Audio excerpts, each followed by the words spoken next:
You know, this is something that most of us have done, and I guess are us strong, independent, morally superior people, I guess, is we usually don't try to race down to the level of people that we see are not just morally or intellectually or socially inept in comparison or in contrast to ourselves.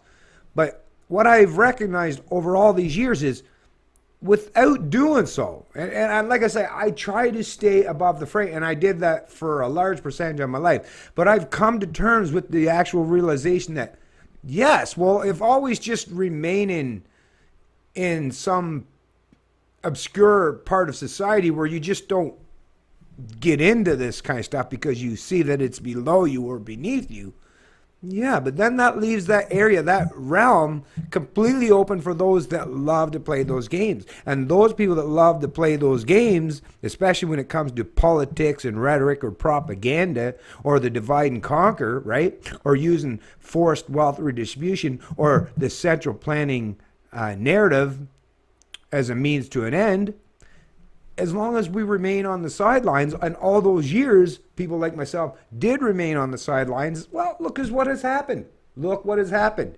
You have the most socially, economically, and intellectually inept people now at the helms and the controls of power. That's right. And in the media, which, well, that's a large portion of the power is media, the opinion makers, right? Those that jam your opinions, even though you might think you think for yourself. All the stuff that you regurgitate, you know it's opinions that you heard from your central planning masters, your political masters, or your media pundits, or so-called experts, right? So even though this is very minute in nature, something that normally years ago I wouldn't even have bothered with, but hey, I'm going to. Just to point out the glaring hypocrisy so that it's on record. So nobody can ever say that, hey, well, nobody told me. Well, yeah, some of us did. Some of us tried. Listen to this. I mean, it's just so ridiculous. Cafe man tax, in quotation, ignites social media fury. So I don't know if you heard about this, but like I say, just when I'm reading this stuff, the best thing to do is just take the shoe off the right foot and put it on the left and try it on the other foot and see how that would work. See how that would size up, right? How would that play out if the shoe was on the other foot? Right? So let's start off. A feminist vegan cafe in Australia has triggered a war of the sexes on social media with a so-called man tax, which the proprietors say is meant to highlight the gender pay gap, which we all know is a complete myth. But let's just go back, right?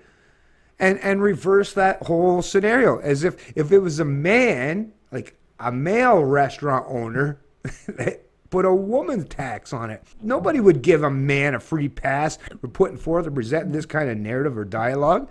They'd be fucking hung at the fucking proverbial altar, right? They'd be sacrificed for daring to go against the feminazi regime that now seems to dominate not just the political landscape, but the media landscape that we're seeing. The newly opened Handsome, her cafe, touts itself as a place by women, for women. Could you imagine that? By men, for men, right? Oh, damn. Could you? You know how think about the reaction for such, right? With 3 simple rules meant to enforce equality. Those rules include respecting one another, granting priority seating to women, and most controversially, an 18% surcharge on all transactions for male customers. So, feminazis for sure, feminists more than likely, but where's the difference? Where's the discrepancy? I don't see it. To me, it's all about oppression. It's the oppression Olympics, folks.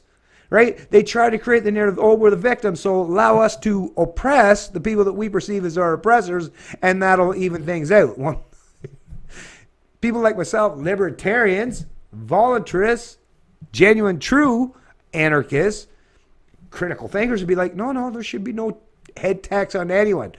Let the free market of ideas flourish, and whoever wins, wins.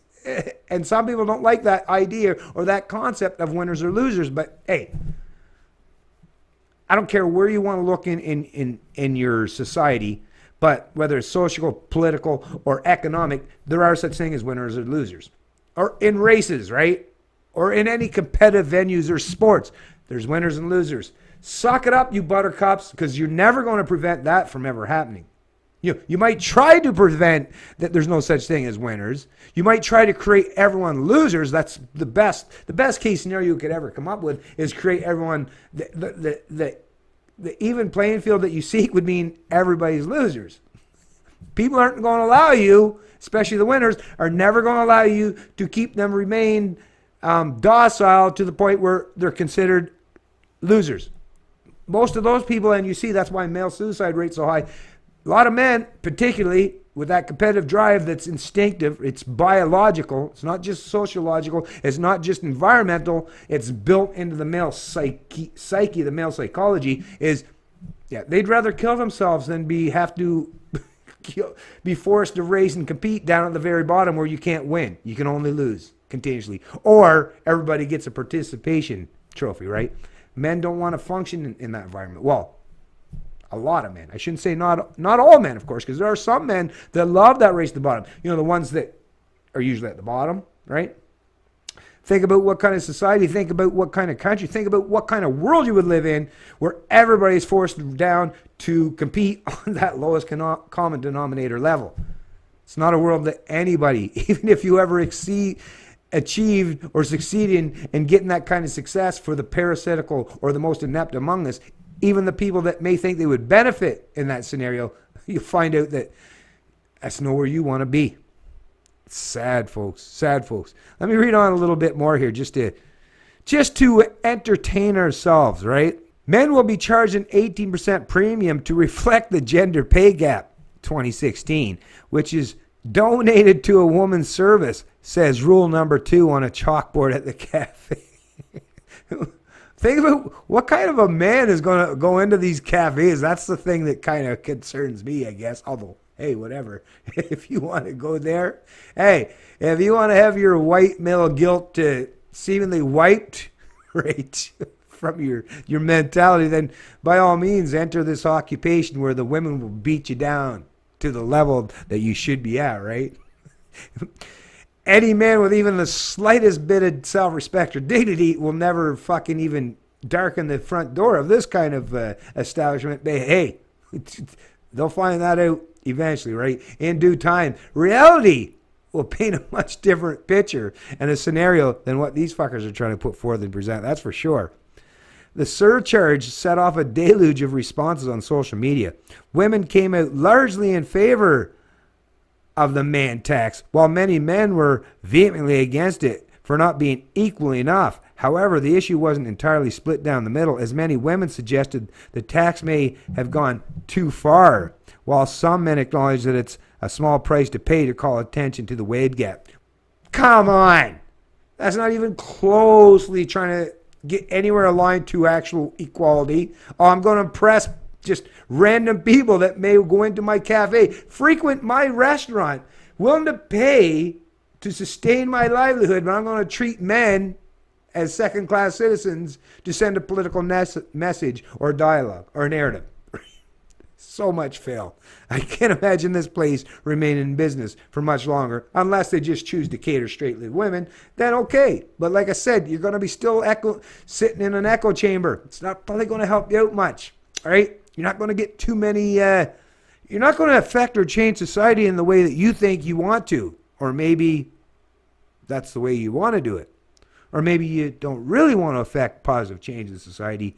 You're just vindictive and using this as a means to carry out your vindictive habits and behavior.